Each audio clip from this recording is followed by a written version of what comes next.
Glad you could join us on National Turkey Neck Soup Day. This is one that sounds made up, but I figured that MLB Mike and I can talk favorite soups. You don't have to have tried turkey neck soup, Mike. I don't think that one's very likely, but favorite soup seems like a good question. Well, soup is good, but turkey neck, I don't know. Not sure exactly. It sounds like it would be some Polish tradition of making a turkey neck into some kind of soup, but I've never heard of that soup. I do like the idea that we're pulling the Polish into this whole thing, because we did try to tie that to favorite Polish food last time you were on the show. Yeah, the thought escapes me. Something about something neck that you can make a really good soup from, and I'm not a cook, so if my wife were here, she can fill me in, but I don't know. We'll have to research that one. Yeah, turkey. Oh, okay. Apparently, my mom's saying off mic that my Polish grandfather used to make soup out of a neck because he was a good cook, and he was a proud Polish cook here, and did a lot of different things. Soup, I guess. Yeah.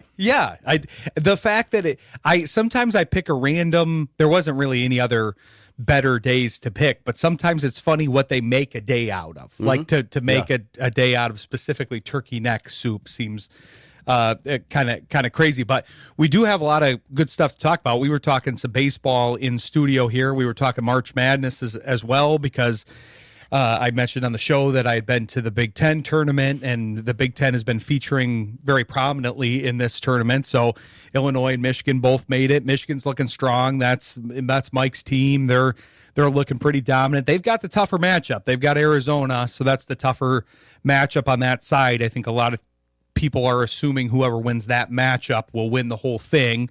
That's not a foregone conclusion, because Illinois' been tough. They've got a very good front court themselves, and they're coming on strong as well. And UConn obviously just upset Duke. Any given day. Yep. Any given day. Doesn't matter. And I don't think a lot of people had UConn going over Duke in that game. No, probably not. And until the last minute, nobody did. What a comeback from them. I mean, that was pretty awesome.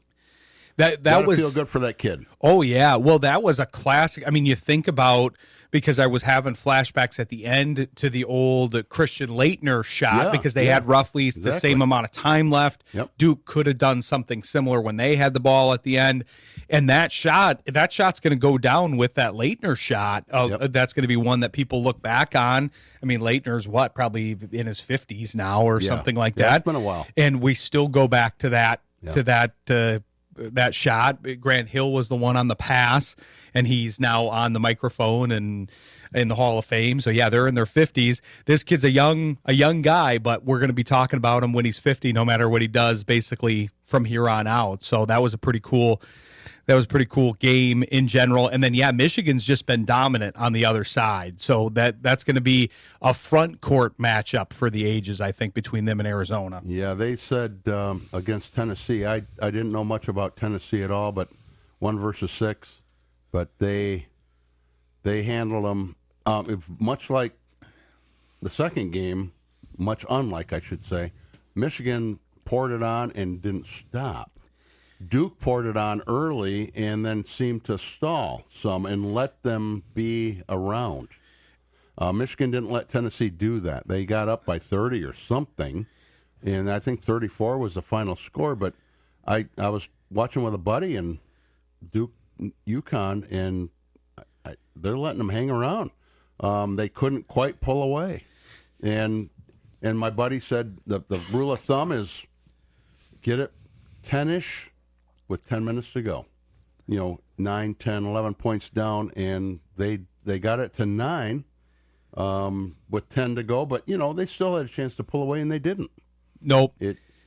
Whatever the reasoning is, they couldn't do it, and congrats to UConn. That was amazing game to watch. You could tell how stunned the commentators were by the game, because they're usually not speechless, and that's usually a huge moment for them. But Ian Eagle, Bill Raftery, they were basically stunned at the end of that game with how that unfolded. So that was a good one. Yeah, Michigan and Arizona have been kind of the two most dominant teams. So that'll be interesting. Michigan seems to be back to hopefully their dominance that they were at earlier in the season. Ever since LJ Case and their backup point guard went out, that seemed to coincide with the fact that they weren't blowing teams out to the degree that they were. But now I think they've gotten the rotation back into shape. Trey McKinney's kind of slipped into that role. They still have a ton of depth. They still have a lot of bodies to throw at. The talent level is incredible. All four teams. And it's not like, you don't get to this Final Four without being talented as hell. But overconfidence, assuming, taken for granted, all those things, you still need to take care of business. Definitely. And I think people have to keep an eye on Illinois, because I think they're going to be the team that's going to be forgotten about. You got 2 1 seeds. You've got a 2 seed that just upset the top seed in the bracket, or one of the top seeds, the top seed in their bracket. They're part of the bracket. And Illinois has come on very strong towards the end of the season. They've got a huge front court. They've got a lot of size they can throw at you. And they have a couple guys that have been surging towards the end of the year. They have Keaton Wagler, who's a freshman that's come on really strong, ended up winning freshman of the year in the Big Ten. He wasn't really a big part of the team at the beginning of the year. Now he's coming on strong. Peja Stojakovic's kid, which is wild for me when I start seeing people's kids. I'm sure you've been seeing this for a while, Mike, but now that I know their dads and then I see their kids. This happened with Cecil Fielder. Yeah. I can't believe his grandkids are now surging to the major leagues. So well, do I look that old? Well, okay, I am. Okay. But yeah, I get it. It's in the genes. A lot of these people have people. They come up and they've got it. Exactly. Yeah. Well, yeah, you've got, whether you want to get into a genetics versus environment discussion, they have both of them. Well, they have the environment of living with these people, and they've got the genetics. Yeah, Cecil, Prince used to be around the locker room, back in the day. Lived it. Oh, yeah. So... yeah, he'd be at BP, I remember, in some of the games and stuff. So, yeah, there's some great pictures of them. But, yeah, to think that he's now a dad of 2 guys that are old enough to get there. But we wanted to talk some baseball with you, speaking of baseball, because you were just down in Lakeland. You did some scouting there for Jethro. I was advanced scout. Yeah. I didn't get paid for it, but I'm going to call that advanced. We got to talk to Scott about that, I think. Well, the Tigers didn't pay me, so Scott better. Well, if he's going to pay for any scouting, it'd be baseball, because that's also his favorite sport too. But we were talking about this first series, how it's just funny to me. I think this is the sports scene in general, and we were talking before the show about kind of how negative thoughts can be pervasive in sports and I guess in life in general, but they can kind of come out in sports. But it's funny, this Detroit market is about as good as it has been sports-wise. Like, the Red Wings are probably the worst team. I'm putting that in quotes. Yeah, they're still in the playoff and they're hunt. Not horrible. Yeah. No, they're playing pretty well down the stretch. They're scuffling a little bit, but the Tigers are presumed to be a playoff team. Got a long season. They've got to make it, but they're looking good at the beginning of the season. The Lions are rebuilding, looking good. They still had a positive record last year, and the Pistons are still atop the Eastern Conference. So across the board, you're looking good.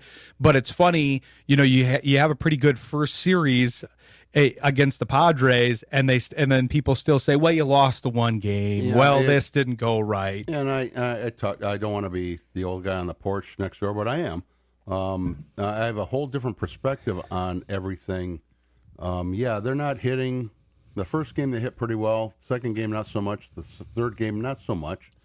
All the pitchers performed pretty well, and everybody's ready to jump off the roof because they went 2-1 in their first series. And I was told long ago when the 8 or 10 or 12 game winning streaks are cool, but they don't get you to the end of. You win every series. Yep, 2 out of 3. If you have a 3 games or 4 game series split, and take that as a win and move forward, because I've also been taught that 40 games take those in packages. It's 162 games. Take those in packages and gauge yourself on those 40 games, how you did, and, adjust if you want. Yeah, I'm worried about a couple of the guys on there that are scuffling offensively, but they have coaches. They're on a team for a reason. They're smarter than me. People on social media don't realize that, but they're smarter than you. They're on that team for a reason, and if they can't get it turned around, well, then they'll find somebody else. But it's 3 games. Just take a breath. And they go into Arizona, and I didn't know if I told you this, but they're 0-3. Okay. I looked it up today. I said, well, why are they 0-3? They played the Dodgers. Oh, similar to how the Tigers started last year. Yep. But the first game was kind of a blowout, 3 or 4 run win. The last 2 games were 1-run games. Okay. So if it were the Tigers going into that, they've seen all this. They know. You don't take those guys lightly. You don't take anybody lightly, even though if they're 0-3.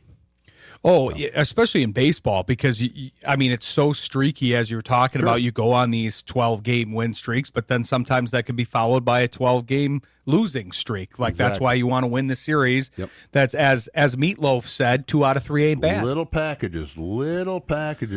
Settle down, take a breath. It's a long season. You have to get through it.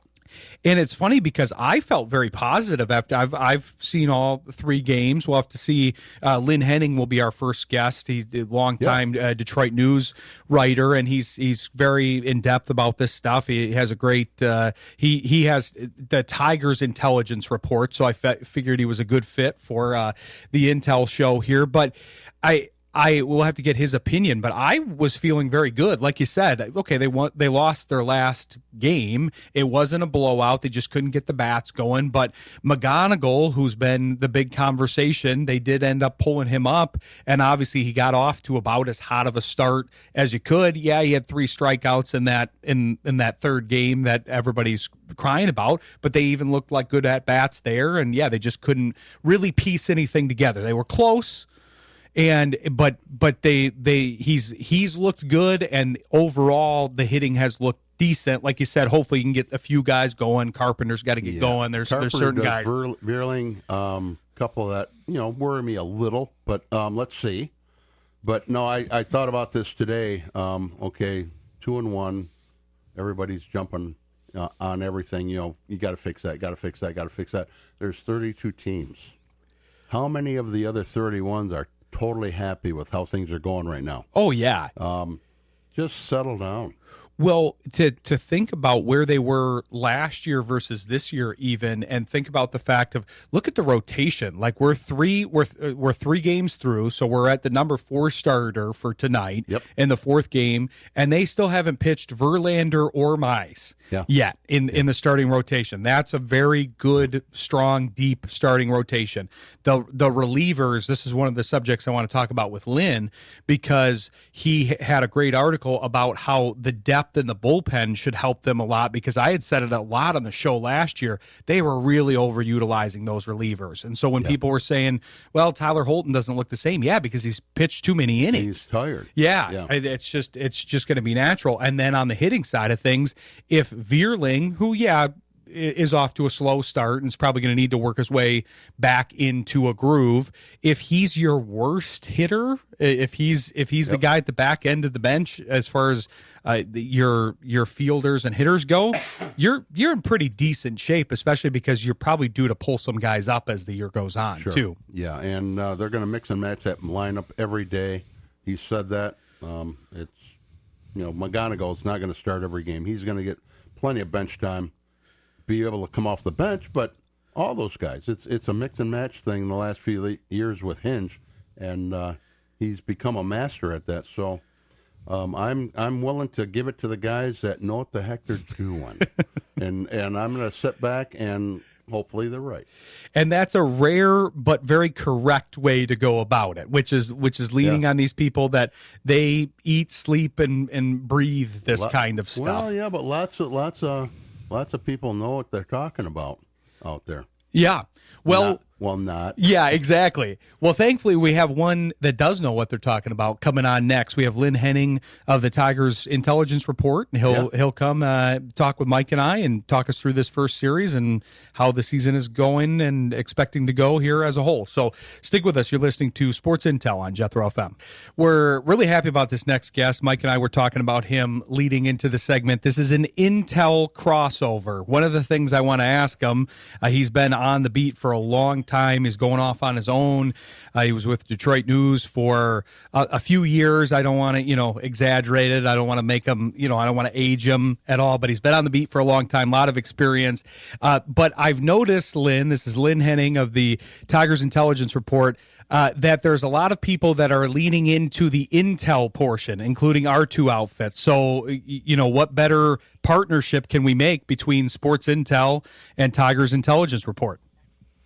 Yeah, you're right, Ryan, and it is an example of where things are going. And you're right, I was with the Detroit News for 47 years, and I still would be there. Remember, it got a little sticky there last year when the joint operating agreement in Detroit was finally ending, and it appears though the Free Press and the News had split, and it just looked like it was going to be better for me to probably try to do this independently. And then, of course, Gannett repurchased the News, and so nothing would have changed, and I'd probably still be there. But it's just fine. The relationship with them was always good, still is. And yet the independent journey, as you gentlemen know, is very exciting. And feedback early on Tigers Intelligence Report. It's on Substack.com, which is where a lot of the freelance national accounts have gone, and it's a great carrier. And Tigers Intelligence Report, the 7 weeks that it's been in operation, has started off very, very well. I'm pretty thrilled about the way things are going. You should be. I'm very happy about it as well. I think it gives a lot of in-depth information that's needed in the market here. Mike and I were talking about that in the previous segment, how there's a lot of I'm sure you've seen this, Lynn, better than everybody, the fact that you worked with the news for so long, with a newspaper that was highly touted. The fact that you have so many social media posts and pundits, self-proclaimed pundits that put themselves out there and claim to know something, be the expert, know better than AJ Hinch or the Illiches or whoever it is, management, that to me is something that we kind of try to fight against here on the show. That's why we have people like yourself where we can interview you, get your opinions, and no offense to the fans that may call in, but in lieu of taking calls from fans, say, talk to you, educate the fans in that way rather than getting your low information kind of stuff from Facebook or wherever else you might find it. I appreciate that, and it is important to stay connected to the people who are making decisions and performing, and really that's why I was down at spring training for 18 days, is for that very reason, Ryan. You're absolutely right. You can't displace on-site information, nor contacts, nor communications and conversations that you carry on with through the year that help you get beneath the surface. And that's always what we're trying to do, is provide something that people perhaps aren't aware of, that they're interested in, and that they're going to count journalists to provide. And that was my degree at Michigan State back in the 70s. It's not changed. Journalism is my craft. It's just being done now in a different vehicle, but I appreciate your words. Definitely. We're excited to have you on. And I don't know that I've told you, but my background actually is in intelligence. I used to work for the Central Intelligence Agency, so that's why we have this as the moniker for the show. Yeah, I think it's me and Keith Gave, both in the Michigan markets, but I think we're the only two that I'm aware of that actually came from intelligence and then got into the sports content. So that's why we're excited to talk with you and gather some intel, as it were. But we want to do that because, like I said, this is something I highly recommend to people. The Substack that Lynn has, and Joe Rampy, who's a friend of the show, also writes for this outfit. But there's a lot of different things to cover here. I'm going to start in maybe kind of a random place, but you had a good article about a concept that I was talking about a lot last year because we like to kind of identify trends and then explain them. One of the things that was happening last year is I feel like a lot of people were going, well, what's up with this bullpen? What's up with the fact that guys like Tyler Holton and others just weren't looking like themselves? You had a very detailed article describing exactly what we were trying to cover, which is, hey, these guys have been utilized more than any other bullpen, basically, and although they're trying to do the best they can, there is an overutilization that's possible with the bullpen side of things, especially the way that Hinch uses them. Yeah, I mean, actually, Joe Ramp did that story, and it was very, very solid in terms of putting the metrics and math to make his point. And I think it also shows up, though, again, in simply roster moves over the offseason. Bringing in Kenley Jansen was strong. And we saw the other night that at age 38, he hasn't lost anything. Now, you assume that's going to be a season-long situation. That age is really not diminishing him at all. And I think, again, what we saw the other night was a pretty good tee shot, to use a golf metaphor, in a baseball situation. But in the same way they hired Kyle Finnegan again, rehired him, re-signed him, as it were, he was throwing really excellent stuff, that splitter and a fastball at 96. That's what you want to see. My concern about the bullpen coming into the season was, anymore, you've got to have, it seems, a couple of 100-mile-an-hour guys. And the Tigers are really not doing it with the kind of high-velocity, high-octane, hard throwers that you find generally in playoff situations and elsewhere. But they're doing it with guys who have sufficient fastballs, guys that still are throwing in the upper 90s, and that'll at least set up your secondary stuff. And that seems to be the way that this particular gang is lining up. Holton can get it up there a little bit, and of course Will Vest can. He's not 100, but when it's flying the way it did the other night, he'll hit 98. You've got to have that velocity, because without it, the guys are just going to handle anything that's close to 95, and it gets them in better position to handle the off-speed and secondary offerings. So that was my issue coming into the year, but I think, again, this front office is very, very smart. They're great at projections. They get into the science.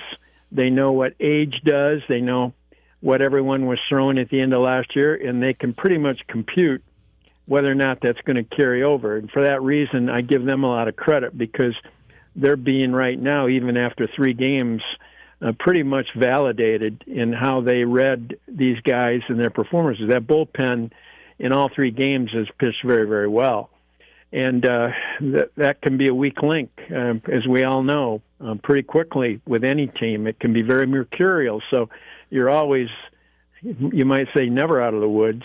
But I think they've got a very, very good group there to go, of course, with a rotation that looks like it's going to be pretty sturdy, too. We have yet to see what Mize is going to do, and I think that's everybody's nervous point in that 5-man. But Verlander, I believe tonight, is probably going to pitch like Verlander, and that's awfully good. And then Jack Flaherty, he's another person like Mize that you might wonder, what are you going to get tonight? And I think that's legit. But I also know they've got starting depth. If Melton gets healthy and should in the next month or so, I think he's going to be ready to go. And Cater Montero can always come up and fill a slot, too. You're going to have injuries. What they need to guard against, of course, is having a guy like Mize or even Flaherty, and I don't think there's much concern about Flaherty, but Mize was really getting pasted, as you know, in spring, and he makes everyone a little antsy. And so it would behoove him to have a good game tomorrow night and not run into the situation where they'd have to do what they did last year with Kaida and move him into a really hidden bullpen spot. And that was not a pleasant situation there last year. No, you highlighted a lot of the improvements they've made, because there was compression of all sides of things. You had a starting rotation that was leaking a little bit, as you mentioned, especially 2 years ago, because you got the pitching chaos. Yeah, that worked, but it also led to some of that overutilization we were talking about. And you don't necessarily develop starters under that format. Now you've got some legitimate starters. Yeah, to have Mize as your fifth starter, I understand some of the concerns you highlighted, but you've got a guy that pitched very strong at the first part of last year. Hopefully he can mirror that rather than the latter part in the spring. But you've got some reinforcements there, and you've got the ability to kind of stretch those guys out that are maybe lurking in the bullpen both ways, as far as you can use them more in the bullpen if your starters are all looking good, but you do have probably a sixth and seventh starter, health pending, that you really feel pretty confident in as a fourth and fifth starter wherever they end up in the rotation, if that's what happens. Yeah, you got Ty Madden, who's down there too, trying to get back after being hurt last year. I don't think he can be discounted. Now, I noticed in 3 2/3 yesterday, he struck out 6 batters. Now, he walked 3 and got hit 2. So he's always a little bit hard to figure out. But this is still a guy that has first-round draft status. And you don't give up on them, particularly when they're that young. But I do think they've done a good job. Drew Anderson can always move into a rotation spot. But again, you don't want to end up with Mize, which you ended up with Kenta Maeda, where you had to, try to bury him out in the bullpen. And that is nothing at this point that I think they're going to have to confront. But it would sure help if Mize pitched a good ball game tomorrow night and took the worry out there a little bit.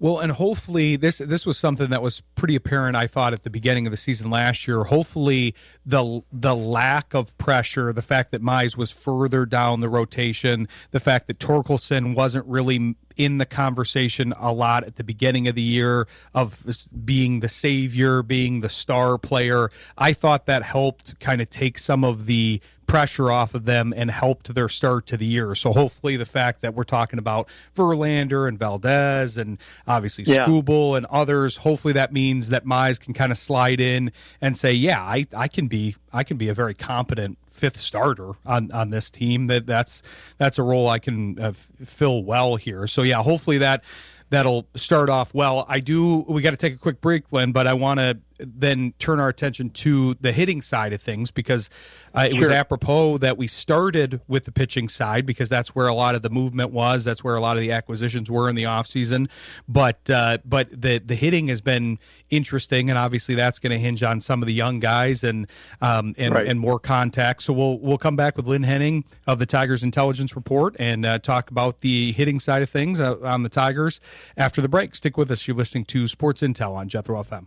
Coming back here with Lynn Henning of the Tigers Intelligence Report, having a good conversation with him, kind of kicking off the season with him here. And we covered the pitching side of things in the first segment. I figured it was appropriate to kind of split it up, and now we'll go to the bottom half of the inning and talk about the batting side. But this has been interesting to me, Lynn, because obviously they were pretty aggressive in the offseason. They were aggressive about reacquiring Verlander. They spent a lot of money on Valdez. They reinforced the bullpen. We talked about all that.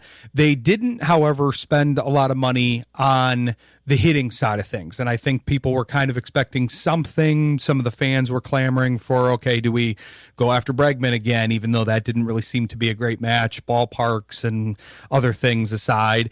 And, or is there another bat that we can trade for? Obviously, there's the trade deadline that can then be addressed. And I think they're kind of pooling their assets and going, okay, we're good with where we're at, and we'll reassess once that comes down the pike here. But I'm curious how you took in that offseason with all of the reinforcements on the pitching side and then not as many moves made on the hitting and fielding side of things.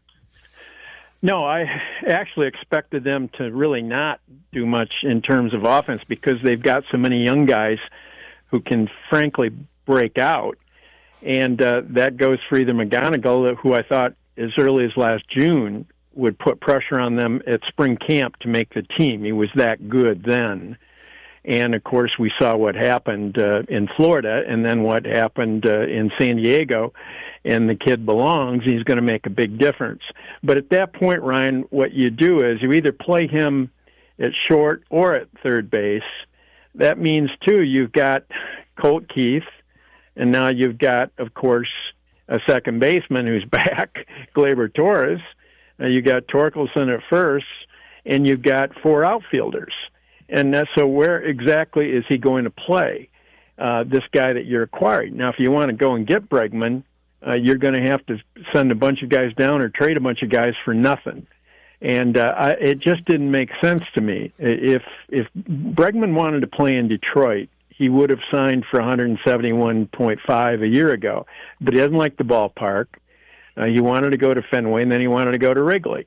So he was, in my estimation, all along out of the mix.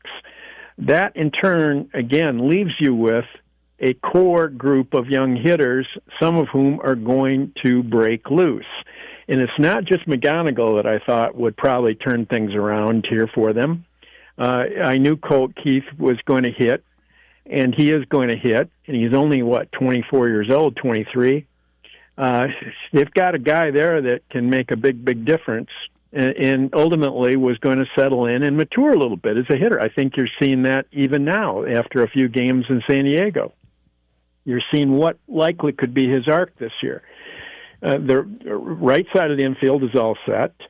And then down at Toledo, you've got Jace Young. You've got Max Anderson, who's a hitter, plays second base and third base.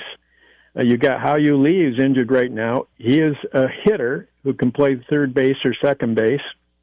So it didn't make sense to me, Ryan, that there was really many options for them over the course of this offseason to really add much offensively. And for that reason, I thought their whole focus needed to be pitching. It turns out that it was. And to me, that was just common sense. And what you've got now is threaded together an offense to go with some pitching and some very good defense. And the question that you're asking right now is the question we're all asking. Is Colt Keith, in fact, going to hit? Is Parker Meadows going to hit in center field? I think Parker Meadows will. You don't have to hit a ton to make him a 3, 4, 5 WAR player. He's just too excellent with defense and on the base paths.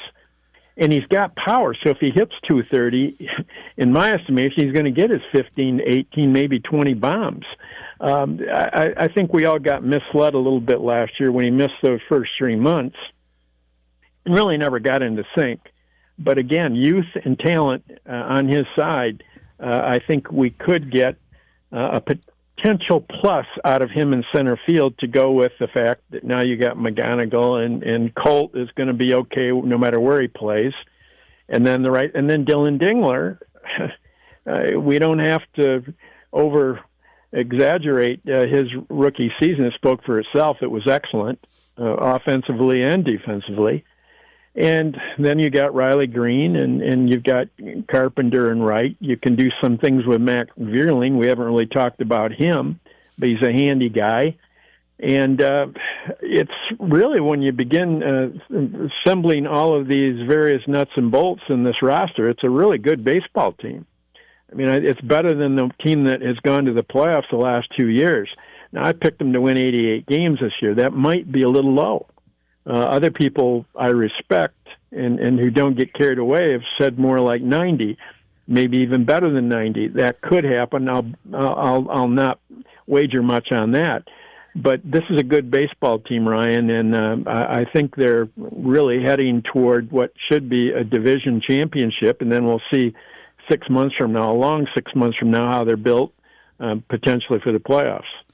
It's funny, Lynn, because I know you've seen this over the decades, but there are certain things that are kind of always in play, but we have a tendency to discount them. This is a younger team on the whole. They've added some veterans and all of that, and that's obviously good for leadership purposes and the clubhouse and all of that. But they they are young, and there's guys that have been battling injuries and have had some inconsistencies as a result. Parker Meadows is a great example. Everybody kind of wanted to jump on the bandwagon of, oh, well, he's not doing enough, he's not hitting enough, but he hasn't had consistent reps at a younger age to be able to overcome that and get into the groove. And baseball, as you know better than anybody, is all about the groove, all about the repetition, all about making those subtle tweaks and being able to see all the pitches, being able to be there, be part of the game, and make those minor adjustments that can be the difference between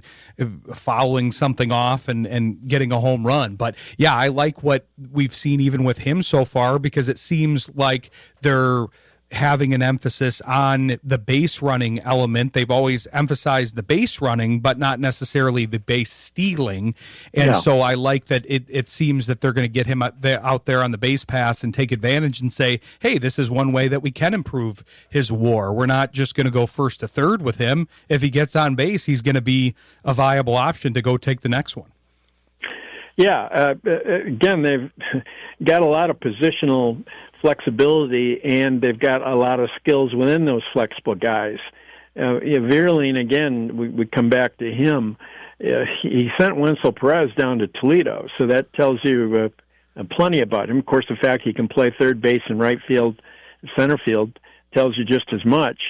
But they've got an awful lot of people here that can do a lot of things. And again, at this point, you say to yourself, well, who is going to emerge better than we anticipated? And my two picks were probably yours. I think Meadows will hit better than a lot of people projected. I think Colt Keith will have a good offensive year, maybe, again, better than most people would have assessed.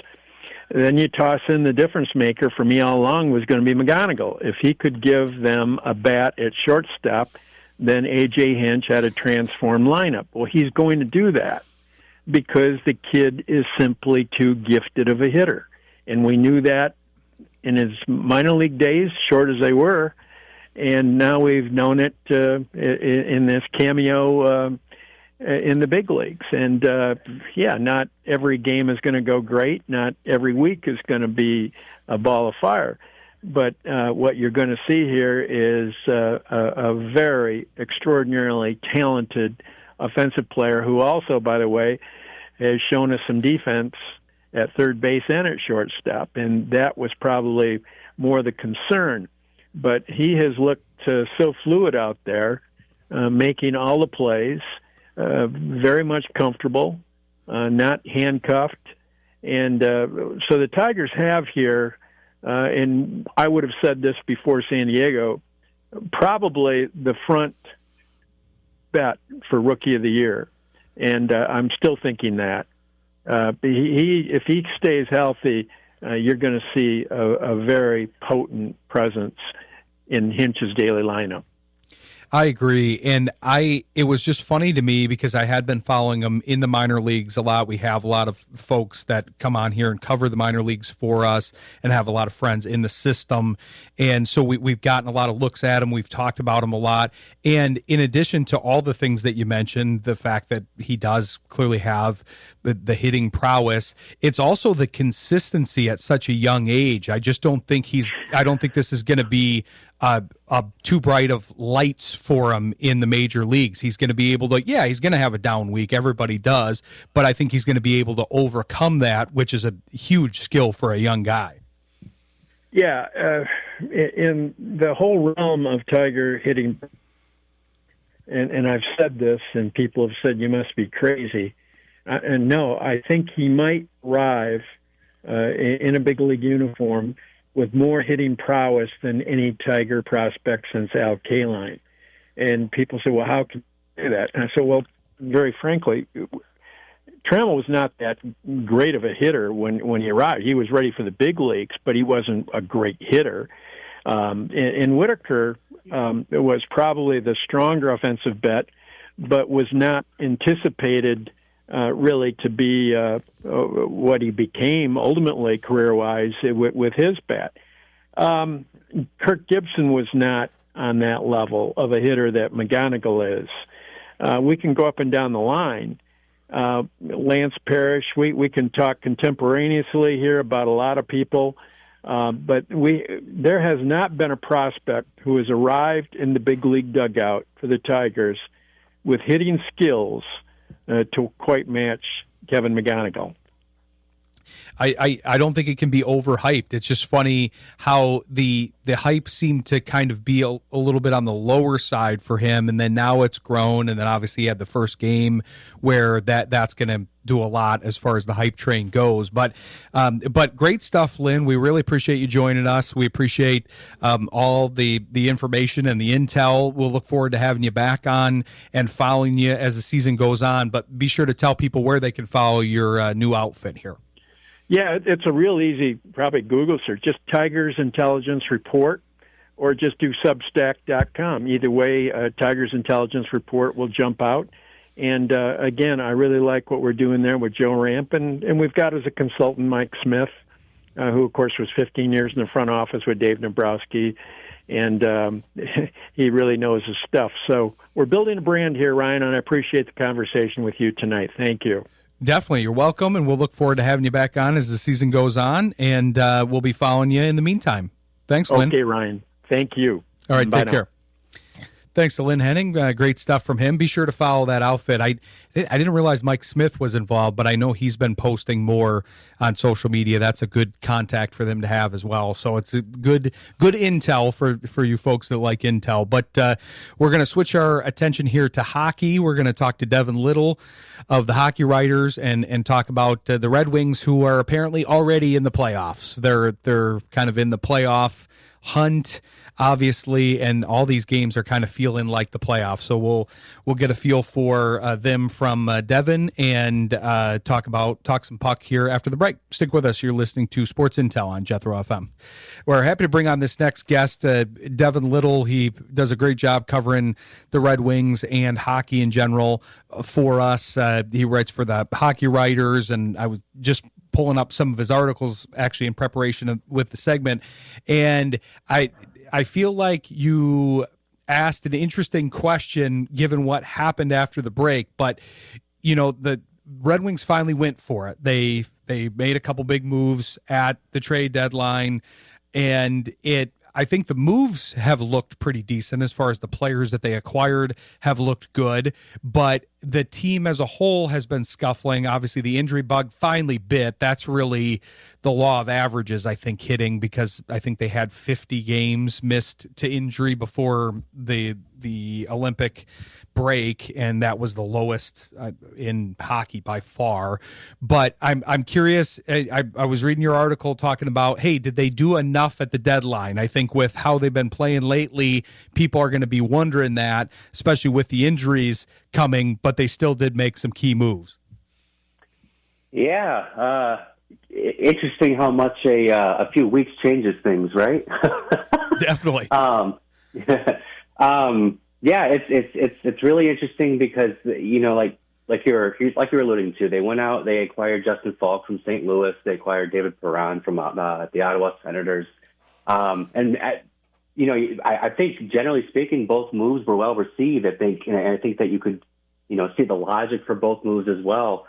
But then also there was that need for a top six scorer that unfortunately went unaddressed, and right now it feels like that is like the thing that is kind of missing from the lineup right now. It's really unfortunate. But then also, they did pay a pretty big price to get Justin Falk. They traded their first round pick in this year's draft, and it's unprotected too. So they already made a pretty significant investment in improving this team.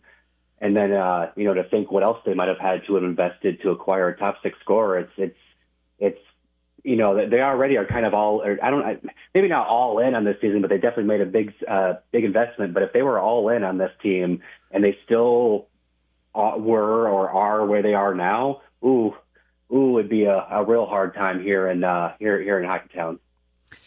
I know. I mean, it's been kind of playoffs or bust all season, and that's looked good for the most part. But, man, it's just been so competitive. There's been so much parity, and they don't seem to have things clicking at the right time here. It has been interesting hockey. I've been pushing people to hockey as much as I can because it does feel like they're already in the playoff chase because all these games obviously matter immensely for the teams involved, and it seems like a lot of the teams that they're playing down the stretch are all in the hunt too because there's so many teams in the hunt. It's more likely than not to be playing a team that's also fighting for some sort of playoff positioning at the very least.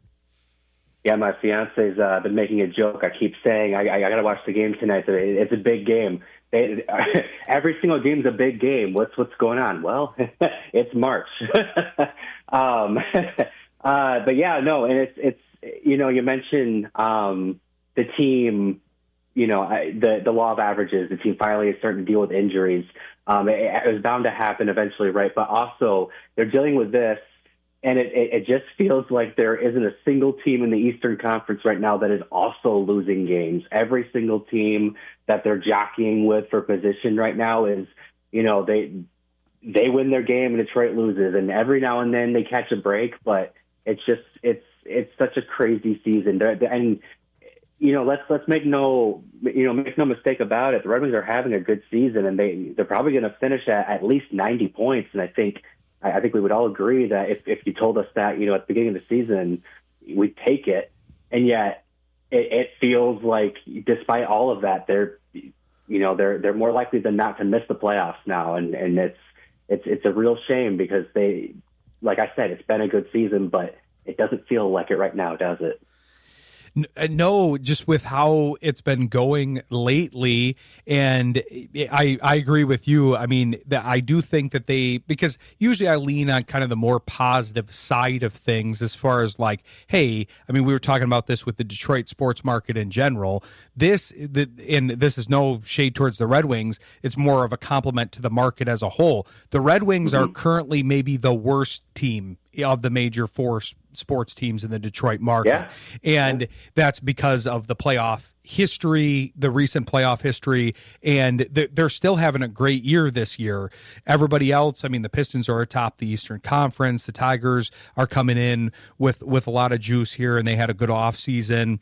And then the Lions underperformed, quote unquote, but still were over 500 and are in the midst of hopefully turning things around. But the Red Wings have really made a lot of the right moves as far as Gibson, that move has looked very good. They've got a lot of depth. You do a good job kind of keeping an eye on the Griffins here. They've got a lot of people that are coming up through the pipeline because that's obviously a big part of the Yzer plan, stocking the cupboards. And now he used some of those assets because that was a criticism of last year. Okay, well, he didn't get the trade deadline acquisitions that he needed. Now he has done that, and everything's gone kind of to plan other than the fact that they're still on the outside looking in, as you alluded to. Yeah, man, it's a tough season. It's gonna, and I think one way or another, if they make the playoffs or not, I think we can comfortably say that we're not expecting them to go on a crazy run to a Stanley Cup, even if they do make the playoffs. Obviously, would happily take that if it were to happen, but even if they do get in, I imagine they won't be around too long. And I think that regardless of whether they do or do make it, it's going to be an interesting offseason because I think the team's flaws have been really kind of magnified this month specifically. I think that, John Gibson was lights out from December through February, was one of the best goalies in the league from that stretch of time. And coincidentally, the Red Wings were one of the best teams in the league during that stretch as well. And then a little bit of injuries start to pile up, and then you see John Gibson start to look like he's maybe starting to get a little fatigue setting in, and suddenly you're starting to see the blemishes, and it's some of them are going to be easier to address than others, but I think it's still clear that this team still has some things that they need to work on, still some areas they need to address, and as we've seen in recent off seasons, it's not enough just to kind of go in and be like, oh, they'll sign a big free agent and they'll fix everything, because Lord knows free agency is not exactly what it used to be. So it's shaping up to be an interesting off season, that's for sure. But obviously we still have a couple weeks of hockey left, so maybe I'm getting a little ahead of myself thinking about the off season. Yeah, we're not writing them off yet. The current odds are anywhere between 20% and 43%. That's what the Detroit Free Press had them at today, was 43%. So that's something. They've still got a decent chance. Each of these games, as you alluded to, Devin, each of them is a huge swing. I mean, I know they had a couple games in there where it was literally a 10% swing of win or loss, what the playoff chances were. So it's changing game by game. And but I want to talk with you about the Gibson thing specifically, because I was coaching people at the beginning of the year saying, okay, I try to highlight some things that I think are kind of obvious in sports in general, where he's moving to a new city, he's with a new team, he has to deal with all the things that all of us regular people, quote unquote, have to deal with when we move. He's got to move his family, he's got to change his situation. Now he's got to play with different people in front of him. He's got to adjust to that. So yeah, the first few weeks was a little rough. Then he gets in a groove. But I'm really surprised at his usage overall. I know that Talbot is the backup, and he's not exactly a spring chicken either. But they do have they do have a couple young goalies. I mean, a few young goalies at this point waiting in the wings, because you've got Postava, you've got Kosa, and then, by the way, you've got Augustine somewhere in the pipeline, and some of the other guys that you guys have talked to me about. But those are the three main ones.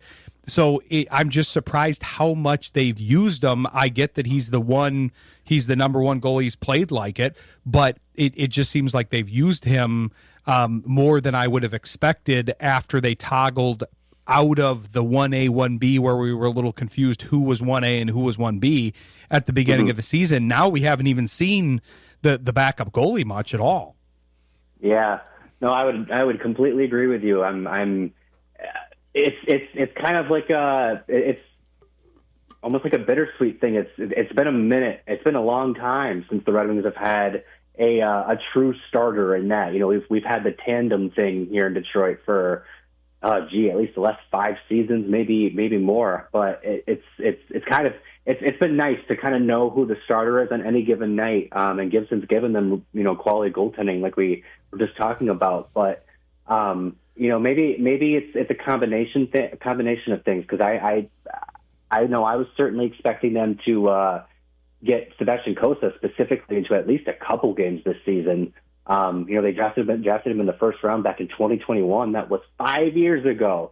And he's played one game at the NHL level, and he's looked good at the AHL level. Some inconsistencies here and there, but overall he's been a good goalie.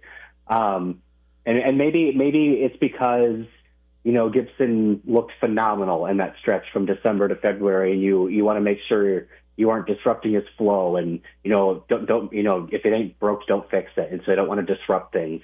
And then you start to get into the latter part of the year. We get into March, and now every single game is a big game, and something as simple as having the wrong goalie in net can be what causes you to lose 2 points, and suddenly you're sliding down the standings. So, I guess maybe in hindsight, maybe they should have gotten one of their young guys into a couple games early on, while Gibson was still finding his groove, and maybe they weren't necessarily planning to lean on Talbot so much. But it's one thing if they were going to give Talbot, lean on Talbot like a usual backup goalie.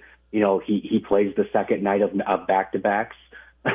He plays probably 1 out of 3 or 4 starts, and that's kind of what you expect from a backup. But this month of March specifically, I mean, Gibson's starting.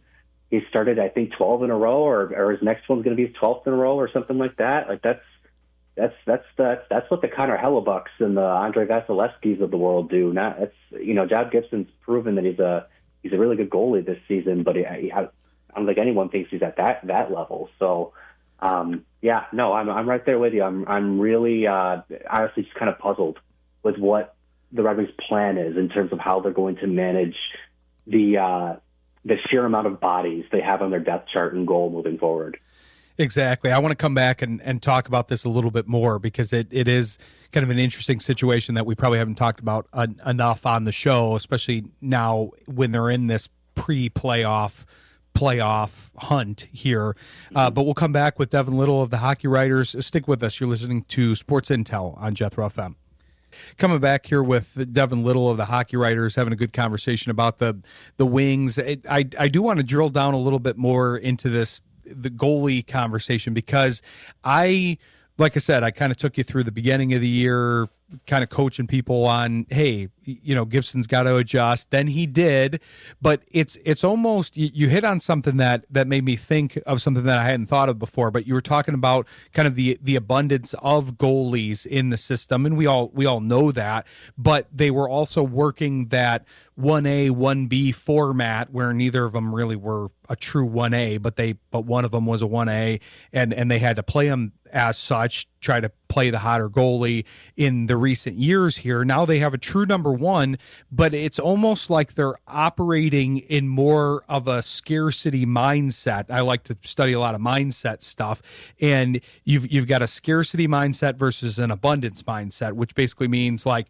okay, are you going to plan on not having resources, not having the things that you need, not you plan on trying to take everything for yourself, or are you going to have an abundance mindset? Hey, there's enough for everybody. We can spread this around, and we do have we do have a bunch of riches here, and it seems like that's the way the pipeline looks to me. You would know better than me, Devin, but with the people that they have in this pipeline, they do have it lined up nicely.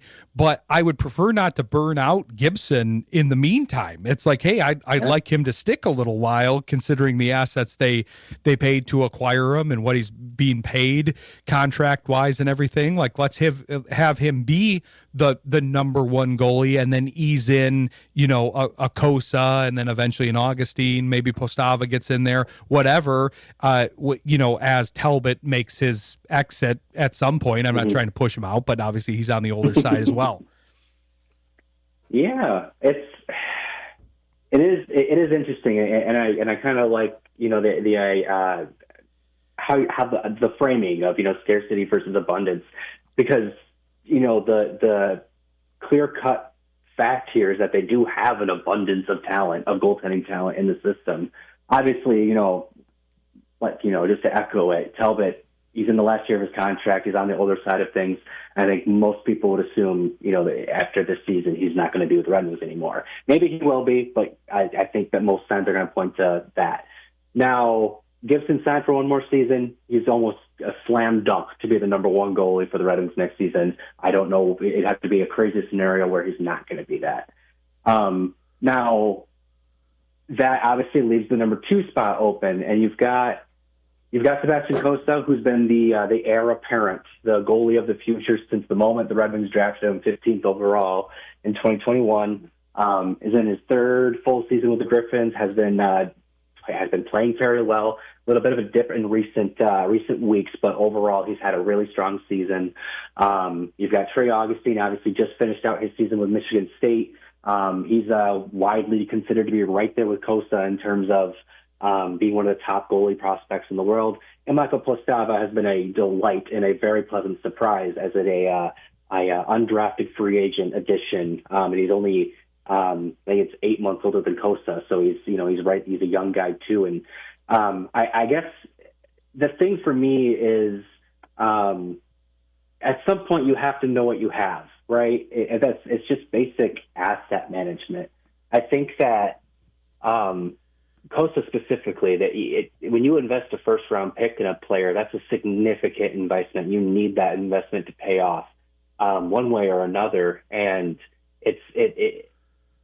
I don't want to, just rehash my point from the last question, but it seemed like this was the season to get him into a couple of games and just see what you have. I'm not saying they needed to give him, 10, 20 games and really push him to be the new backup, but just see where he's at, because,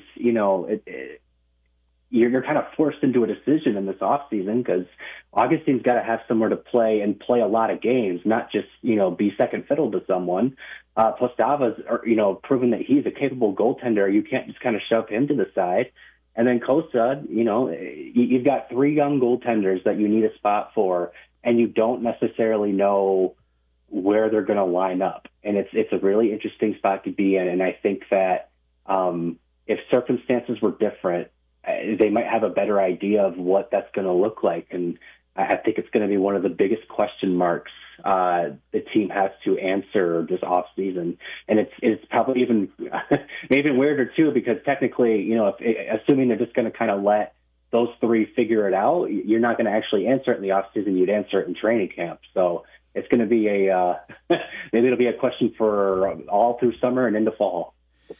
Exactly. I mean, it seemed like there was kind of a clear succession plan before this. Once they got Gibson, the immediate thought that I had was, okay, they've got Gibson. He's going to establish himself as the number 1 for the next year or 2. Then that buys you some time to pull Kosa up. You've got Augustine moving through the system. We didn't know anything about Postava, and he's still a little bit of a wild card, but has played very well and deserves a lot of credit for how he's played. But you've got Augustine coming through the system. He comes to Grand Rapids potentially next year, and then you've got him working his way up with ideally Kosa and Gibson as the 2 and 1, the backup and the starter, because another part of this discussion is kind of similar to the discussion we were having with Lynn Henning talking about the baseball side of things, how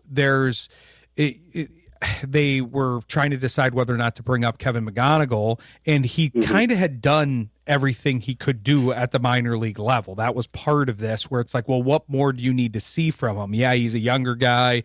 Yeah, he still needs some seasoning and development, but what is he going to be able to get from that minor league part of things? And that seems to be where Kosa's kind of at this point. He's done very well on a surging, very strong Grand Rapids Griffins team, but I'm sure he's learning things every day as a young guy, but it's probably come to the point in his development where, like you said, he needs to see some major league time to see how that looks and to have him have headroom, if you will, to grow into.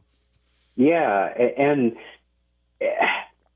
a lot of people, maybe not a lot of people, but I've definitely had the point made that in recent weeks, Kosa has kind of come back down to earth, that he hasn't looked like he did a few months ago. But and my thought on that is, okay, but up until this point, he's been a top 3 goalie in the AHL.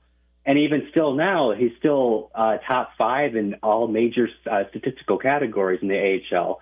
He's a multi-all-star at the AHL level. It's to me, it's inconsequential that he's got a little bit of a dip right now. The Griffins have clinched their division. They aren't exactly playing, desperate hockey right now. So I think that I'm not going to punish him for a dip in play right now. Now, obviously, if the dip continues on into the playoffs and he looks like a disaster, then maybe we need to have a conversation. But for right now, I think he's very much in that boat of he's been a really good AHL goaltender for 3 seasons now. And generally speaking, he's made progress in every single season too. And even just kind of thinking back, a couple of years ago when he was in his first season in the AHL to how he is now, you can see the improvements in his game. His rebound control is leagues better. His positioning is better. He knows how to use his size better. There's just like an added comfort level there too. Obviously, he's played a lot of games in the AHL now. You just kind of get more comfortable. It's observable that he's a better goalie than he was a couple of years ago. And at some point, it's just the natural progression of things. You got to move a guy up to keep him going. Basically, at some point, you run the risk of a guy stagnating. And maybe the plan is just to have Kosa be the backup next season, and it's just they're letting him be the Griffins goalie, and they just kind of trust that he'll be capable as Gibson's backup next season. I would admire that confidence if that's the case. But I kind of keep coming back to the point. It is puzzling to me that Sebastian Costa here on March 30th of 2026 has one NHL game played. I agree, and I think it was worth the discussion, especially based on the fact that Gibson is being overutilized a little bit, and that's kind of, you have two arguments that work very well together. Like, hey, we should probably play Costa a little bit more, and Gibson should probably play a little bit less. And the thing is if you would have gotten him into some games early on in the season, let's just say hypothetically that he looked good and he looked good enough that maybe you give him a few more games and he gets some confidence going, and then maybe he looks good enough that you decide, you know what, maybe this guy can actually stay up here. It feels to me like despite Talbot's his pedigree, his experience, the team just, the coaching staff or whatever, just does not trust him to win in a clutch situation right now. That's why they're riding John Gibson so hard right now. He's the guy they trust the most. If things had gone a little differently, maybe they trust Costa to like at least spell John Gibson every now and then. Like if you can't trust your veteran of, I think it's like 15 seasons in the NHL to spell your other goalie once in a while, then it's crazy to me that you didn't give your kid a shot earlier in the season. I agree, and yeah, I mean, I'm with you on Talbot too, because he's also shown pretty well during his Red Wings tenure for his age and everything. But but now they're in a spot where even if they make the playoffs, they will have burned Gibson out going into the playoffs too. So you've got that whole part of the argument as well. But really appreciate you joining the show, and it was a great discussion. I didn't really anticipate talking about the goalie situation that much, but it was a good one. We haven't really covered that this extensively on the show. So make sure to tell people where they can follow you here for more of this great coverage. Yeah, absolutely. Thanks again for having me on. I don't think I've had that much goalie talk in a long time. You can find me and my cohorts over at the Flying Octopus podcast. Follow us on social media at the Flying Octopod. Like was said before, I also write for the Hockey Writers. You can find my written work over there. You can find me on social media at Hockey with Devon. Be sure to follow them in all those places, especially the podcast and the Hockey Writers piece. We have some of the other guys from those outfits on the show as well. But we'll definitely have you back. And I mean, I'm still hopeful that there's going to be playoff hockey. So if there is, we might have some opportunities. Otherwise, we'll be gearing up for next season, and that'll be an interesting one too. But either way, we'll be following your coverage, and we appreciate you coming on the show. Yeah, absolutely. Thanks for having me on. All right. Thanks, Devin. Talk to you soon. Thanks to Devin Little. Appreciate him coming on and covering the Red Wings situation and the goalie situation. I do think that was a good discussion to have in general, but we're going to switch our attention to the Pistons here because they're kind of the unsung team of this market. Like I keep referring to, they're the number one team in the East, and they're missing their best player. They're still rolling along. So we'll bring on Sean Murphy of the From Half Court Pod and talk with him about what he thinks about the Pistons currently and the upcoming playoffs that they're going to be factoring into here. So stick with us. You're listening to Sports Intel on Jethro FM. Happy to bring on this next guest here. I've been talking, kind of making a comparison through the whole episode about the Detroit sports market as a whole, but I know we talked about this in our last interview about this. This is Sean Murphy from the From Half Court Pod, does a great job covering the Pistons, and it's funny because even as the season has gone on, I thought that there would be more respect. I'm about ready to put my Rodney Dangerfield hat on here and start grabbing the collar of my shirt because I would have thought there would have been more respect, especially because there's been such longevity for the Pistons in this number one slot. They've now endured an injury to their by far their most important, their best player, and it's just funny to me that they're lurking behind the scenes with a lot of the so-called pundits, and every day my belief in them is growing too. Like, okay, it seems like I'm kind of edging further into, okay, yeah, maybe they can advance pretty far in the playoffs. Maybe we could be talking about them matching up with somebody in the finals because they have such a level of depth and they've made it through a lot of different iterations of the season where I feel like they're going to do something unusual in the playoffs and be able to throw a lot of depth at people. But I'm curious how you feel about this team at this point in the season. We've only got a couple weeks left. Cade's hurt. This is pending him coming back healthy and having the proper level of conditioning. But I'm curious how you feel about him being in the building and interviewing the coaches and talking with everybody. Yeah, first of all, Ryan, thanks for having me as always. It's impossible to not be impressed by the stretch of basketball that the Pistons have been on ever since Cade got injured. I mean, just between the confidence and the display of the skill set that we've seen from Jalen Duren, just his face-up game, his ability to create his own shot has just, drastically improved even since the All-Star break. Before the All-Star break, he only had 2 30-point games all season. He's had 4 ever since the All-Star break, which is a fraction of the time. Some of that's opportunity. Some of that, I think, is just the confidence and the realization that less and less people can guard him in this league just because of his athleticism, the things that he can do on the court. Asar Thompson has been a defensive revelation.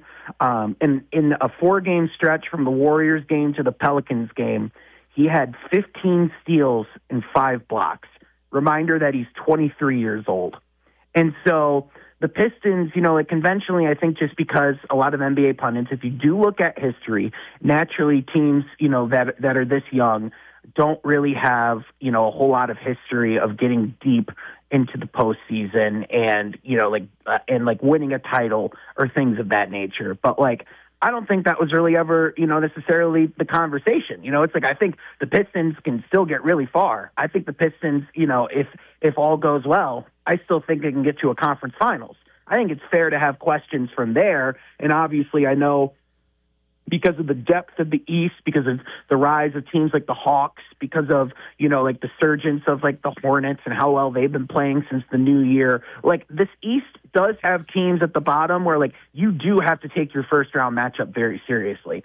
But I still think that you would be hard pressed to find a team in the East that's been more consistent, more reliable, and in knowing exactly what you're going to get, quite like the Pistons. Now, I think the reason why it would be fair to question if they would be the favorites to come out of the East right now would be because of a team like the Celtics, who have won a title, who have won a lot of playoff games, who have been in those situations before. And those concerns are totally fair. But if you're looking at the rest of the East, I don't think you can really say there's, another team that's been, as physically dominant and, overall consistent like they've been all year. So, did they match up great against the Spurs? No. But who has this year? The Thunder, they're going to have a difficult matchup without multiple players tonight. But if your biggest problem is the 2 best teams in the league that aren't even in your conference, that's, not the worst problem to have in the world. So they're in incredibly good shape going into the postseason. And I think this, ability for guys like Kevin Huerter to get more comfortable in the rotation, Danis Jenkins to expand his role more, I think that's been really good, a really good thing for the Pistons over this last stretch. And the fact that they've been still winning games is just a testament to their culture. Definitely. And I do think because there are such things as good injuries. You never want a player to get hurt, but really the best formula for an injury is key player goes out, the other folks fill in and grow their roles by a factor of whatever, let's say 50%, and they grow into that new role and they get increased usage. They play well with the increased usage. Obviously, when that key player comes back, their usage is going to get reduced. But if they're still better by a factor of, say, 25%, then you still have improved your lineup as a whole. And I kind of feel like that's what's happening right now. Obviously, we've seen a lot of Danis Jenkins. His real resurgence was at the beginning of the season when he took over for Cade and he had that great run. But it did feel like he was getting a little, flat's not the right word. It was almost like he was gripping a little bit because it was like he was trying too hard. He had gotten the contract. You would think he would feel a little bit more comfortable, but it was almost like he was gritting his teeth a little too much. He was getting a little too gritty, trying to get too involved in things. The inconsistent minutes didn't help, but now that he's back to getting consistent minutes, I feel like you mentioned him. You mentioned Herder. He's really benefited from the increased role, especially the start where he filled in for Duncan Robinson, but he's also been more prominently involved. He's shown that he can be a backup ball handler. He's showing he can be a connector. He's shown a lot more defensive skill than I think people expected, especially with guys like Thompson and others helping with that defensive front. But like you said, Thompson has been great on the defensive end, but he's done well with the increase in offensive production. Duren has added to his game, and even the Unk, even somebody like Tobias Harris has looked a little bit refreshed with a little bit more dependence on him in the offense. So as long as Cade can come back healthy, I do think that this, in some ways, is kind of what they needed to kind of get these other guys on track and then say, hey, as long as Cade has his conditioning and looks pretty good and can work his way back in, we're in good shape headed into playoffs that are generally a war of attrition, and we're going in with one of the deeper lineups and with some guys that have had some rest, Cade and Beef Stew specifically. Yeah, no question. I think, like with Danis Jenkins, like to your point, I think after he signed that two-way contract, I think, or like signed that like full standard NBA contract, I think there's something to be said about the fact that he was no longer, like a blip on teams' radars anymore. Like he was no longer someone that was sneaking under the surface. Like he was on team scouting reports now. When you do things like he did against the Knicks on Prime, when, he has the level of performances that he's had, like once teams start getting tape on a guy, we see it a lot in their rookie seasons as, like games start to pile up and teams are more keen to what you like to do. Players can struggle. And, like Danis, he technically played in a few games last year, but for all intents and purposes, this is his first full season in an NBA in an NBA team, in an NBA system. And so I think there are some real learning curves there. And, Jalen Duren, he actually said himself, the other night that with Kevin Herter, at first he thought he was just a shooter. He was like, playing against him, I thought that was all that he had to his game. But being his teammate, I can see he's a lot more than that, and he's a hooper. And I think we've seen as he's had the opportunity to get into the rotation, as he's, been able to, like, have more minutes and, like, be able to show what he can be with this team, like, he's been, like, a tremendous addition. And I tweeted out, like, the other night, too, like, he might already be one of their most reliable rotation players. And so, like we went from, a situation where the Pistons' depth was a real issue a few years ago to now I think they're going to have some really difficult discussions about how they're going to trim down their playoff rotation, which is a tremendous problem to have because it means that you have a lot of guys you can go to if you feel like things aren't working, and they all know exactly what's expected of them.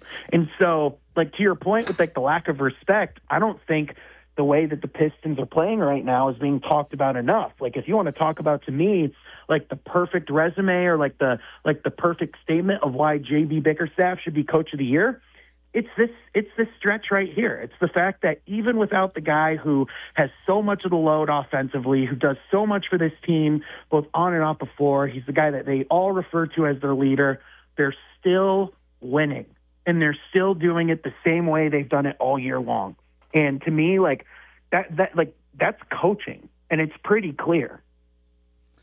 I agree. And I want to come back with the playoff rotation discussion because I think it's a pertinent one and an interesting one because it's pretty natural to trim down your rotation once you get to the playoffs, but that's arguably the Pistons' strength. So I want to kind of have that discussion with you after the break, but we'll continue the talk with Sean Murphy of the From Half Court Pod. Stick with us. You're listening to Sports Intel on Jethro FM. Coming back here with Sean Murphy, having a good conversation about the Pistons and the impending playoffs here. I think that's an interesting one, Sean, and I could really see them going a couple different ways because as we know, you've been covering basketball for a long time, been a fan for a long time. It's traditional that the lineup gets kind of culled through and cut down. But one exercise that I always do in my head, I don't know why I do this, just because I'm kind of strange in this way, but I always go through like you have like the two deep lineup in the NBA. Okay, who's your bench players that are coming in at a given position? I like to go 3 and 4 deep. And like when we talk to, like, say, Chad Bush, who's the Motor City Cruise announcer, we cover them some as well. I mean, that's a pretty good team right now, and there's some good players down there. So I like to go down to, okay, who would be the fourth guy that's the depth guy down there? But anyway, the reason I'm having this preamble is because I think it's interesting how deep they are, and I do think that there's a lot of guys that have a reason and an argument to play in this playoff run, but it might be kind of as needed. Like situationally, you go, okay, let's see, this isn't really working here. We need some defensive juice, and so let's throw a Javonte Green into the mix because what Thompson and Holland are doing isn't really working. Or we need a little bit of a scoring punch. Do we lean on like a Sasser and a Levert more than we have? Or, okay, we've got some foul trouble issues. Let's get Paul Reed, probably the best number 3 center in the league. Let's get him in there and have him fill in for Stu and Duran, as he's done admirably throughout the year. Danis is another good example. He's gone from being a starter to being basically out of the rotation to now back to a starter. Where does he factor in? But it's almost like you could make an argument for every guy that's on that main roster, that like the starting, basically almost all 12 guys, like, hey, I can envision a situation in which you use them. It wouldn't necessarily be consistently throughout the playoffs, but something could happen where you go, this is a situation for fill in the blank, Javonte Green, Paul Reed, Marcus Sasser, some of the guys that are at the back end. Yeah, and it's interesting because you go through the rotation and like it's crazy because it's like there's probably only like 2 players on the bench that like I'm 100% confident I know what their role is going to be in the postseason. Like Isaiah Stewart is going to be on the court, for significant chunks of time. Danis Jenkins is absolutely going to be in the rotation because they need, a backup point guard or someone who can handle ball handling responsibilities, other than a Cade Cunningham. From there, that's where it gets really interesting because there's a lot of guys you can interchange and play, like you said, in different situations, which that's where the chess match of a playoff series really comes into play. And so to me, it's like, someone like Kevin Huerter, he's clearly shown, a lot of the, things that he can bring on both sides of the court. He's a better passer than people give him credit for. He's someone that, can help with, facilitating offense and, being someone that, that has the threat of stretching the floor, hasn't really been as good of a shooter over the last couple of years, but he's someone you still have to respect from beyond the arc. And, like JB's talked about, like he's had to focus on like the other areas of his game, the areas that he can like bring strengths, all that to say, like, I think he's shown that he's someone that you're going to want in your rotation.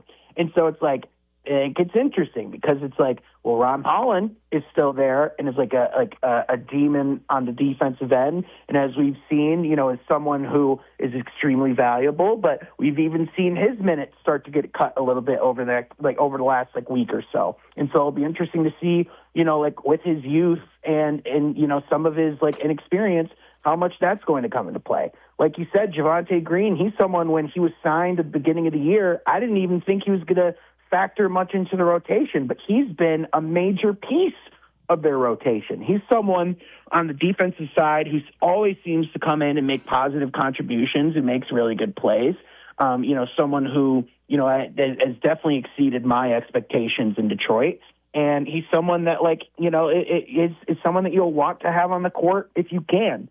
But then from there, it's like you said, Marcus Sasser is just such an interesting case because the 3-point shooting has been there, for parts. It has looked good, but the health, ultimately, he just can't keep that together. And then on top of that, the 3-point shooting has been good, but he's been sub 30% inside the arc. And so And then Karis LeVert, whether that be, like the role that he's in, kind of not getting the same averages as he's had throughout his career, whether that be due to the fact that he's in a situation where, he's kind of getting asked to do a little bit of different things, health-wise, hasn't really chained together a ton of games consistently, but he's still someone that JB clearly trusts and does still have moments that show you, like, why he was brought to this team, why he's been in the NBA for, like, a decade. And so it's going to be really interesting. And like you said, like with Paul Reed, he's someone that already has kind of been situational, and you could see Detroit wanting to give different looks as far as their centers and the things that they're doing there. So to say the least, like, they're going to have some tough decisions to make. I agree. And as you were talking about the different players, one of the things that's kind of that was kind of illuminating to me in that discussion is the fact that there's obviously all these guys serve a different purpose. You're going to put Kevin Huerter out there for a different reason than you would put a Ron Holland, say, or a Javonte Green. But that's why I think a lot of them do have a lot of use, because it's like, okay, well, Asar's gotten into foul trouble a decent amount of the season. If that happens, then do we see more Ron Holland? Do we see more Javonte Green? Those are other guys that disrupt the offense of the other team, because you don't have to look at the advanced statistics to figure out that when guys like Holland and Reed, I would put even in this category, and Javonte Green, even Danis from a guard standpoint, when they're out there, it's hard for that offense to get into a rhythm. We know that with say Thompson and Stewart, who are getting a lot of credit for their defensive prowess, especially Thompson recently, but those other guys don't necessarily have the pure defensive skills as, say, an Asar Thompson, who's a top flight defender, Stewart, who if he had gotten more time this year, could have potentially qualified and been competitive for Defensive Player of the Year. But you've got the other guys that they don't make anything easy. You can't really run your offense and be settled and comfortable with those guys on the floor. There's just nothing that they let you do easily. And I think that part will help when you're talking about a 7-game series where you're wearing another team down. Yeah, and there's really only one player on the Pistons I can think of that gets targeted defensively, which would be Duncan Robinson. But even then, when you watch Duncan Robinson play, he's not a slouch on that end either. Like, he clearly plays with a lot of effort and intensity. He has a lot more like length with his wingspan than people give him credit for. And he's a smart basketball player who knows where he needs to be positionally. And so, even though he's not going to be someone that's going to be on an all-NBA defensive team anytime soon, he's someone who's more than serviceable in that regard. And so, like you said, even though the Pistons, definitely have a shortage in shooting, this is clearly not a perfect team. They don't have anyone on the team that I would call a negative defender. I'm with you, because I think that was essentially shown by the fact that when they've had Huerter and Robinson out there, and Huerter's been a better defender than maybe some people thought, but those two on the floor at the same time, maybe without a Thompson or without a Stewart, who hasn't been in there anyways, guys that can anchor the defense, they've still acquitted themselves pretty well with not necessarily the premium defensive talent out there, and two guys that have more reputations as shooters and aren't as switchable pieces as some of the other ones. I do think that he's I don't know if I've discussed this with you, Sean, but Duncan Robinson is my Mendoza line for being played off the floor defensively in the NBA. He's like the line. He toes the line very well, and that's not at all an insult. It's like he's very close at times to being played off, and arguably in some seasons, especially with the Heat, he did kind of look that way, but I don't think he's looked that way with the Pistons due to his effort. His effort is always there, and he does have some of these other pieces like Thompson, like Stewart, like Holland, other people that are around him giving a good defensive effort where even if you try to target them, they've got enough help.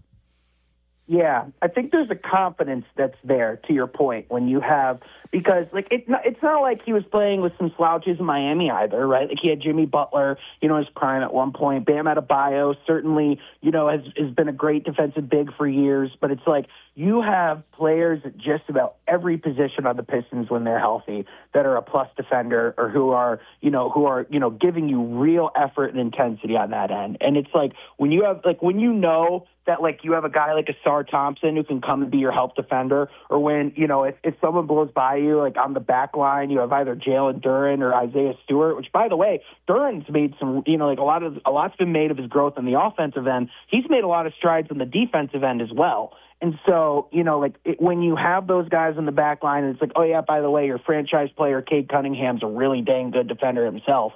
It's just like it's a luxury, and I think the effort, it becomes a lot easier to extend when you know that you're in a position to succeed. And so it also helps when you have a coach who makes it very clear that like that's the number one priority, like that's the expectation, and that's going to be like the threshold that gets you on the court. But at the same time, you do have to credit like a guy like Duncan who has come in and maximized that opportunity. Exactly. And like you said, a lot of other people deserve credit, this whole coaching staff, especially Bickerstaff. Cade's defense isn't talked about enough, so I'm glad you mentioned that, because he's so prominent on the offensive end, and obviously he's their star player, but he's a plus defender, which you can't say about a lot of people that are at his level offensively. But yeah, it's going to be interesting here. I'm excited. I'm glad we could do a bit of a playoff preview, especially with some of the things in question here. But hopefully, I'm hoping for a long playoff run for a lot of reasons, but then hopefully we can get you back on in the playoffs and then talk about some of this stuff that we're talking about right now, as far as how it actually ends up looking in effect versus what we're theorizing. But it's an interesting discussion. Appreciate you coming on as always, and make sure to tell people where they can follow you in the meantime before we hopefully have you on in the playoffs. Yeah, absolutely, Ryan. I'm always happy to hop on with you. You can follow me on social media, Twitter at Sean Half Court. You can also go on YouTube, wherever you get your podcasts, and look up From Half Court. We're going to be doing a lot of content there and breaking down all the things that are going to be happening for the Pistons on the playoff stretch. It's going to be an interesting team to cover. I'm glad we all get to cover them because, like I said, they've been a little bit under the radar, and it's going to be fun to see what they do in the playoffs here. But hopefully we'll talk to you again at some point in the playoffs, and we'll be sure to follow you in the meantime, and we appreciate you coming on. Sounds great. Thanks, Ryan. All right. Thanks, Sean. Talk to you soon. Thanks to Sean Murphy. Appreciate him coming on. Good discussion about the Pistons, and I think the rotation issue is a huge one. It's an advantage for the Pistons, but it's going to be a big decision for Bickerstaff in the playoffs here. So we'll see how that goes. But we'll come back in studio, check back in with Mike, MLB Mike, and probably talk about the Tigers a little bit more, because I think we have a little bit more meat on that bone here, and he's got his Tigers shirt on, so he's ready to go. So stick with us. You're listening to Sports Intel on Jethro FM. I want to thank Collectibles Insurance Services and the rest of our sponsors: Eric Hall Aesthetic and General Dentistry, Calder Financial, Grand Management Group, Rydan Investments, Encore Business Group, Jim Heglin of JH Realty, Williams Chiropractic, I-Core, and the West Michigan Sports Commission. We appreciate all their support. We appreciate the guests that came on today. Lynn Henning, he was great. Devin Little, Sean Murphy, all great stuff from them. Appreciate MLB Mike keeping me on track, and we've got a segment to talk with him here, which I'm excited about. One of the things that he told me before we started the show, which I think is great continuity, and because people can give up on teams too quickly. I remember there's a Seinfeld bit that I really like where he talks about how you're basically only rooting for clothing when you root for a team, because the uniform stays the same, but the people get traded in and out. We saw that with Taylor Decker with the Lions recently, where he's kind of feuding with the team a little bit as somebody that's not in the uniform anymore, and they have to pay attention to the 53 guys that'll be on the roster and in the uniform. But Justin Verlander is back in the uniform, and you never gave up on him, Mike. You had you had him in your mind. Anybody that doesn't know what a fathead is, you need to look it up. He's not talking about me, by the way. No, it's a life-size wall sticker that I've had in my basement on my man cave wall since, probably 15, 16, something like that. Justin left. I believe it was for the 17 season. I never took it down. He's in a Tiger uniform. It was always that wish that he would come back, and I posted something, whenever he signed here a little bit ago. That's the reason I never took it down. And you looked up the number. I couldn't find it, but how many days since he made a start for the Tigers? So he's due to start tonight. It's been 3,134 days, over 8.5 years. That's commitment right there. It is. And I didn't want to mess with my wall either, but no. Honestly, I'm thinking Hall of Fame guy. No matter what he did with Houston, I hope he goes into the Hall of Fame as a Tiger. But we won't know until that happens. But tonight in Arizona, but then Sunday night baseball, his first start back in Detroit. I'm excited about that one because that's the convalescence of a few things. As people know that listen to the show, I'm a big Jason Benetti fan, and he'll be doing the game on Sunday night. That'll be a neat moment. Verlander's first home start. They'll be on national TV. That'll be a great moment. So, yeah, I'm excited about this. I wasn't sure where to land on Verlander as far as he's been on the team for a long time, obviously a long time ago, and was on the team for a long time. I don't want to mince words here too much, and I don't want to try to bury him in any way, but I think there were some potential personality issues when he was on the team initially as a younger guy, not necessarily his fault or anything like that, but I did get wind of some, issues as far as there maybe how he was, his intensity level, let's put it that way, where he was a pretty intense guy. But as you mentioned in the break, Mike, he's been through a lot of life since then. I think he's turned into a real leader in the clubhouse with these teams that he's been with. And so now, in addition to his obviously excellent pitching ability, even at age 43, he's now a leader for that clubhouse, and I don't think there's a better guy to throw in there at this point in time. I can't think of anybody. Grew up with the Tigers, cut his teeth with the Tigers, got really good, and then moved on, and now, even if he doesn't quite stand up to that potential of pitching, what a clubhouse guy. He's going to help these young guys like you can't believe. He's been around the block. Well, the thing that's cool as a full circle moment for me, I remember going to the 2006 World Series, went to a couple games there. You had Verlander as the young guy, the young kind of brash, hot arm, and then you had Kenny Rogers as the experienced guy. And now Verlander is the Kenny Rogers of this team. Not at all the same pitcher, but as far as the veteran status and a guy that can help these young guys. Yeah, I'd like to have you get somebody on with that subject, clubhouse presence. Who controls the clubhouse? Who can steer these young guys that's done it? Been there, done that, but maybe doesn't have it all anymore. But he can steer the young guys. I think I've got the guy for this, Mike. We're doing a production meeting on air, which I love. This is perfect. But we had, I don't think you were on this episode, but we had Nate Robertson on. Okay. And he was a guy that his reputation was more as a clubhouse guy. He was a good pitcher, solid pitcher, but his big moment was that whole gum time thing. I don't know if you remember that, but I do. But that was a clubhouse thing that really caught on, and it was one of their kind of battle cries of that era. And I think he's a real good one. We've interviewed him before. He's played with Verlander.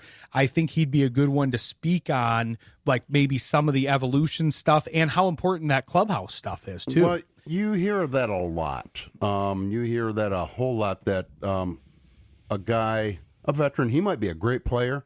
He might do everything right, but they always say he's a great clubhouse guy. And that has to mean a lot to guys just getting there and don't quite know the way. So I think that's huge. Somebody has to show you. especially with the composition of this team. I don't know. I mean, at 43, it's reasonable to wonder how long he's going to last in the big leagues, just from an age standpoint, but he's also still performing at a high level. Sports Intel with Ryan Walsh is brought to you by Collectible Insurance Services, Eric Hall Aesthetic and General Dentistry, Calder Financial, Grand Management Group, Rydan Investments, Encore Business Group, Jim Hegland of JH Realty, Williams Chiropractic, I-Core, the West Michigan Sports Commission. Sports Intel with Ryan Walsh. Stay informed and stay vigilant.